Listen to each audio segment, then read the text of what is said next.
Assalamualaikum warahmatullahi wabarakatuh. Selamat pagi Bu Nurul dan teman-teman semua. Kami dari kelompok 9 yang beranggotakan Alisa Citra Iswanti, Hasan Sazali, Novia Ayu Putri, dan Divi Maulidia akan mempresentasikan mengenai strategi pembelajaran afektif. Yang pertama, pengertian strategi pembelajaran afektif. Strategi pembelajaran afektif adalah strategi yang tidak hanya berpusat pada kognitif saja, melainkan bagaimana pembelajaran tersebut dapat juga membuat perubahan tingkah laku pada diri siswa melalui penanaman nilai yang dilakukan dengan sengaja oleh guru. Strategi pembelajaran afektif menekankan pada aspek bagaimana mempola pembelajaran yang mengantarkan siswa mengalami perubahan pada aspek afektifnya, dalam arti siswa peka terhadap nilai dan etika yang berlaku dalam ilmunya. Benjamin Samuel Bloom melihat afektif dari perspektif peserta didik yang dikategorikan sebagai perilaku awal peserta didik yang harus diperhatikan dalam memberikan layanan pendidikan. Sebab, afektif peserta didik dapat mempengaruhi mutu pembelajaran dan hasil pembelajaran. Dalam hal ini, afektif diposisikan untuk penilaian proses dan hasil pembelajaran yang harus dilakukan secara berkesinambungan, sehingga diharapkan dapat membantu guru untuk melakukan perbaikan pembelajaran yang lebih optimal lagi. David Cartwell menekankan penilaian hasil pembelajaran melalui taksonomi afektif yang meliputi 5 tahapan. Tahapan pertama adalah receiving, yakni kepekaan dalam menerima rangsangan yang datang dari luar pada siswa, baik itu dalam bentuk masalah, situasi, maupun gejala. Kedua, responding, yakni reaksi yang diberikan siswa terhadap rangsangan yang datang dari luar. Ketiga, valuing, tahapan yang berkenaan dengan penilaian dan kepercayaan siswa terhadap rangsangan yang datang. Keempat, organisasi, yakni pengembangan nilai ke dalam suatu sistem organisasi, termasuk di dalamnya ini adalah menentukan hubungan suatu nilai dengan nilai lain, serta memprioritaskan nilai yang telah dimiliki oleh siswa. Kelima, karakteristik dan internalisasi nilai, yakni keterpaduan dari semua sistem nilai yang telah dimiliki oleh siswa yang mempengaruhi pola kepribadian dan perilakunya. Selanjutnya, keterpenuhan kelima taksonomi afektif ini telah menandakan tercapainya salah satu pilar belajar yang telah dirumuskan oleh UNESCO, yakni learning to be atau belajar untuk membangun dan menemukan jati diri. Menjadi diri sendiri diartikan sebagai proses pemahaman terhadap kebutuhan dan jati diri. Belajar berperilaku sesuai norma dan kaidah yang berlaku di masyarakat, belajar menjadi orang yang berhasil. Sesungguhnya, itu merupakan proses dari aktualisasi diri. Selanjutnya, terdapat kelebihan dari strategi pembelajaran afektif. Yang pertama, membentuk watak serta peradaban bangsa yang beradab dan bermartabat. Kedua, mengembangkan potensi peserta didik dalam nilai dan sikap. Ketiga, sebagai sarana memperkuat karakter bangsa. Keempat, peserta didik akan lebih mengetahui mana hal yang baik dan mana hal yang tidak bagi dirinya. Kelima, siswa dapat berperilaku sesuai dengan norma-norma dan nilai yang berlaku pada masyarakat. Selain kelebihan, strategi pembelajaran afektif ini juga memiliki kekurangan. Yang pertama, kurikulum yang berlaku selama ini di Indonesia cenderung diarahkan untuk membentukkan kemampuan secara kognitif. Kedua, sulitnya melakukan kontrol karena banyaknya faktor yang dapat mempengaruhi perkembangan sikap dari seseorang. Ketiga, keberhasilan pembentukan sikap tidak bisa dievaluasi secara cepat, sebab pembentukan sifat harus dilihat dari rentang waktu yang cukup lama. Keempat, pengaruh teknologi. Pengaruh teknologi ini khususnya teknologi informasi yang menyuguhkan aneka pilihan program acara yang berdampak pada pembentukan karakter anak yang salah. Ya, baik. Terima kasih kepada Alisa yang telah memaparkan materi sebelumnya. Selanjutnya, saya lanjutkan materi tentang dasar pertimbangan pemilihan strategi pembelajaran afektif. Dasar pertimbangan yang pertama ada tujuan pembelajaran. Penetapan tujuan pembelajaran merupakan syarat mutlak bagi guru dalam memilih metode yang akan digunakan di dalam menyajikan materi pengajaran. Tujuan pembelajaran merupakan sasaran yang hendak dicapai pada akhir pengajaran, serta kemampuan yang harus dimiliki siswa. Sasaran tersebut dapat terwujud dengan menggunakan metode-metode pembelajaran. Selanjutnya, yang kedua ada aktivitas dan pengetahuan awal siswa. Belajar merupakan berbuat memperoleh pengalaman tertentu sesuai dengan tujuan yang diharapkan. Karena itu, strategi pembelajaran harus dapat mendorong aktivitas siswa. Aktivitas siswa tidak dimaksudkan hanya terbatas pada aktivitas fisik saja, akan tetapi juga meliputi aktivitas yang bersifat psikis atau aktivitas mental. Dasar pertimbangan yang ketiga ada integritas bidang studi atau pokok bahasan. Mengajar merupakan usaha mengembangkan seluruh pribadi siswa. Mengajar bukan hanya mengembangkan kemampuan kognitif saja, tetapi juga meliputi pengembangan aspek afektif dan aspek psikomotorik. Karena itu, strategi pembelajaran harus dapat mengembangkan seluruh aspek kepribadian secara terintegritas. Pada sekolah lanjutan tingkat pertama dan sekolah menengah, program studi diatur dalam 3 kelompok. Kelompok yang pertama, program pendidikan umum. Kedua, program pendidikan akademik. Ketiga, program pendidikan agama, pendidikan kewarganegaraan, penjas atau pendidikan jasmani dan kesenian dikelompokkan ke dalam program pendidikan umum. Program pendidikan akademik bidang studinya berkaitan dengan keterampilan. Karena itu, metode yang digunakan lebih berorientasi pada masing-masing ranah afektif yang terdapat dalam pokok bahasan. Dasar pertimbangan yang keempat ada alokasi waktu dan sarana penunjang. Waktu yang tersedia dalam pemberian materi pelajaran yaitu 1 jam pelajaran 45 menit. Maka metode yang dipergunakan telah dirancang sebelumnya, termasuk di dalamnya perangkat penunjang pembelajaran. Perangkat pembelajaran itu dapat dipergunakan oleh guru secara berulang-ulang seperti transparan, chart, video pembelajaran, film, dan sebagainya. Dasar pertimbangan yang kelima ada jumlah siswa. Idealnya, strategi diterapkan di dalam kelas perlu mempertimbangkan jumlah siswa yang hadir, rasio guru dan siswa, agar proses belajar mengajar efektif. Ukuran kelas menentukan keberhasilan terutama pengelolaan kelas dan penyampaian materi. Dasar pertimbangan yang keenam adalah pengalaman dan kewibawaan pengajar. Guru yang baik adalah guru yang berpengalaman. Dengan demikian, guru harus memahami seluk-beluk persekolahan. Strata pendidikan bukan menjadi jaminan utama dalam keberhasilan belajar, akan tetapi pengalaman yang menentukan, umpamanya guru peka terhadap masalah, memecahkan masalah, memilih metode yang tepat, merumuskan tujuan instruksional, memotivasi siswa, mengelola siswa, mendapat umpan balik dalam proses belajar mengajar. Terima kasih Novia atas penjelasan materi sebelumnya. Selanjutnya, saya Hasan Sazali akan menjelaskan mengenai langkah-langkah pelaksanaan strategi pembelajaran afektif. Setiap strategi pembelajaran sikap pada umumnya menghadapkan siswa pada situasi yang mengandung konflik atau situasi yang problematis. Dalam pembelajaran afektif terdapat 5 model pembelajaran, yaitu yang pertama model konsiderasi, yang kedua model pembentukan rasional, yang ketiga klarifikasi nilai, yang keempat pengembangan moral kognitif, serta yang kelima model non-direktif. Yang pertama ada model konsiderasi. Manusia seringkali bersifat egoistis, lebih memperhatikan, mementingkan, dan sibuk mengurusi dirinya sendiri. Melalui penggunaan metode konsiderasi, siswa didorong untuk lebih peduli, lebih memperhatikan orang lain, sehingga mereka dapat bergaul, bekerja sama, dan hidup secara harmonis dengan orang lain. Adapun langkah-langkah dari model pembelajaran dalam model konsiderasi ini, yang pertama, menghadapkan siswa pada situasi yang mengandung konsiderasi. Yang kedua, meminta siswa menganalisis situasi untuk menemukan isyarat-isyarat yang tersembunyi berkenaan dengan perasaan, kebutuhan, dan kepentingan orang lain. Yang ketiga, siswa menuliskan responnya masing-masing. Yang keempat, siswa menganalisis respon dari siswa lain. Yang kelima, mengajak siswa melihat konsekuensi dari tiap tindakannya. Serta yang keenam, meminta siswa untuk menentukan pilihannya sendiri. Selanjutnya yang kedua ada model pembentukan rasional.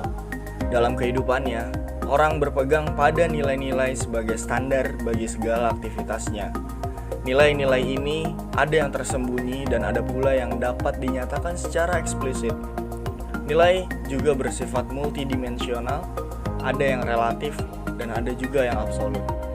Model pembentukan rasional bertujuan mengembangkan kematangan pemikiran tentang tentang nilai-nilai. Ada pula di sini langkah-langkah dari model pembentukan rasional. Yang pertama, itu diberikan situasi di mana ada ketidakserasian atau penyimpangan tindakan. Yang kedua, menghimpun informasi tambahan. Yang ketiga, menganalisis situasi dengan berpegang pada norma, prinsip, atau ketentuan yang berlaku dalam masyarakat. Yang keempat, mencari alternatif tindakan dengan memikirkan akibat-akibatnya. Dan yang kelima, mengambil keputusan dengan berpegang pada prinsip atau ketentuan-ketentuan legal dalam masyarakat. Selanjutnya yang ketiga ada klarifikasi nilai. Setiap orang memiliki sejumlah nilai, baik yang jelas ataupun terselubung, didasari atau tidak disadari. Klarifikasi nilai merupakan pendekatan mengajar dengan menggunakan pertanyaan atau proses menilai dan membantu siswa menguasai keterampilan menilai dalam bidang kehidupan yang kaya nilai. Penggunaan model ini bertujuan agar siswa menyadari nilai-nilai yang mereka miliki, memunculkan dan merefleksikannya sehingga para siswa memiliki keterampilan proses menilai. Adapun langkah-langkah dari klarifikasi nilai ini terdapat 3 langkah, yaitu yang pertama ada pemilihan. Siswa mengadakan pemilihan tindakan secara bebas dari sejumlah alternatif tindakan, mempertimbangkan kebaikan dan akibat-akibatnya. Yang kedua, menghargai pemilihan. Siswa menghargai pilihannya serta mempertegas pilihannya. Dan yang ketiga, siswa melakukan perbuatan yang berkaitan dengan pilihannya, mengulanginya pada hal lainnya. Selanjutnya yang keempat ada pengembangan moral kognitif. Perkembangan moral manusia berlangsung melalui restrukturisasi dan reorganisasi kognitif yang berlangsung secara berangsur melalui tahap prakonveksi, konveksi, dan pasca konveksi. Model ini bertujuan membantu siswa mengembangkan kemampuan mempertimbangkan nilai moral secara kognitif. Adapun langkah-langkahnya yaitu ada 5. Yang pertama, menghadapkan siswa pada suatu situasi yang mengandung dilema moral atau pertentangan nilai. Yang kedua, siswa diminta memilih salah satu tindakan yang mengandung nilai moral tertentu. Yang ketiga, siswa diminta mendiskusikan atau menganalisis kebaikan dan kejelekannya. Yang keempat, siswa didorong untuk mencari tindakan yang lebih baik. Dan yang kelima, siswa menerapkan tindakan dalam segi lain. Selanjutnya yang kelima ada model non-direktif. Para siswa memiliki potensi dan kemampuan untuk berkembang sendiri. Perkembangan pribadi yang utuh berlangsung dalam suasana permisif dan kondusif. Guru hendaknya menghargai potensi dan kemampuan siswa dan berperan sebagai fasilitator dalam pengembangan kepribadian siswa. Penggunaan model ini bertujuan membantu siswa dalam mengaktualisasikan dirinya. Adapun langkah-langkah di sini yaitu yang pertama, menciptakan sesuatu yang permisif melalui ekspresi bebas. Yang kedua, pengungkapan siswa mengemukakan perasaan, pemikiran, dan masalah yang dihadapinya, serta guru menerima dan memberikan klarifikasi. Yang ketiga, pengembangan pemahaman, yaitu siswa mendiskusikan masalah dan guru memberikan dorongan. Yang keempat, perencanaan dan penentuan keputusan, di mana siswa merencanakan dan menentukan keputusan, serta guru memberikan klarifikasi. Dan yang kelima, integrasi. Siswa memperoleh pemahaman lebih luas dan mengembangkan kegiatan-kegiatan positif. Baik, terima kasih Hasan atas penyampaian materi sebelumnya. Selanjutnya saya akan menjelaskan upaya pemecahan masalah pada strategi pembelajaran afektif. Permasalahan yang pertama, pada proses pendidikan yang sesuai kurikulum cenderung hanya diarahkan untuk pembentukan intelektual. Jadi, keberhasilan dalam proses pendidikan dan pembelajaran ditentukan oleh kriteria intelektual atau kognitif dari peserta didik. Padahal proses pendidikan bukan hanya bertujuan untuk meningkatkan kognitif, tetapi juga afektif dan psikomotorik peserta didik. Hal ini dapat kita lihat dari berbagai macam bentuk evaluasi yang dilakukan, baik evaluasi tingkat sekolah, wilayah, maupun nasional, selalu diarahkan pada kemampuan menguasai materi pelajaran. Upaya yang bisa dilakukan adalah memaksimalkan fungsi pembentukan moral dan sikap pada mata pelajaran seperti pendidikan agama dan pendidikan kewarganegaraan. Jadi peserta didik tidak hanya diarahkan untuk menguasai materi pelajaran, tetapi juga dibentuk moral dan sikap mereka dengan terlebih dahulu diberikan contoh atau model serta bimbingan dari guru. Selain kedua mata pelajaran tadi, guru pada mata pelajaran lain seperti IPS misalnya juga dapat menanamkan moral dan sikap pada peserta didik, yakni melalui hidden curriculum. Kemudian masalah yang kedua, sulitnya melakukan kontrol karena banyak faktor yang dapat mempengaruhi perkembangan sikap seseorang. Pengembangan kemampuan sikap baik melalui proses pembiasaan maupun modeling bukan hanya ditentukan oleh guru, akan tetapi terdapat faktor lain, terutama faktor lingkungan. Artinya, walaupun di sekolah guru sudah mengajarkan dan memberikan contoh yang baik, tetapi jika tidak didukung oleh lingkungan yang baik, maka pembentukan sikap akan sulit dilakukan. Misalnya, ketika anak diajarkan tentang keharusan bersikap jujur dan disiplin, maka sikap tersebut sulit diinternalisasi oleh anak. Manakala di luar sekolah, anak banyak melihat perilaku ketidakjujuran dan ketidakdisiplinan. Dalam hal ini, upaya yang dapat dilakukan tidak bisa hanya dari sekolah atau guru, tetapi harus ada kolaborasi antara orang tua atau keluarga, lingkungan masyarakat, dan sekolah dalam mendidik agar pembentukan sikap dan moral peserta didik dapat terbangun. Orang tua berperan dalam pembentukan moral anak sejak dini, lingkungan mendukungnya, kemudian sekolah memberikan edukasi dan pemahaman serta konsep dan pengetahuan tentang norma dan moral yang ada di masyarakat. Permasalahan yang ketiga, adanya pengaruh kemajuan teknologi. Tidak bisa dipungkiri di era revolusi industri 4.0 ini kita tidak bisa jauh dari teknologi, khususnya teknologi informasi.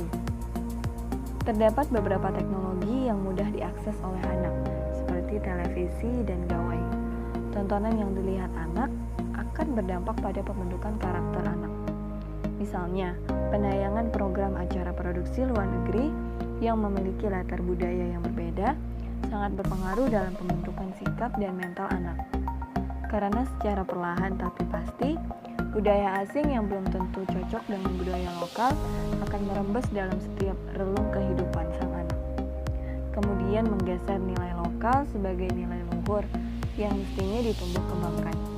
Sehingga pada akhirnya membentuk karakter baru yang mungkin tidak sesuai dengan nilai dan norma masyarakat yang berlaku.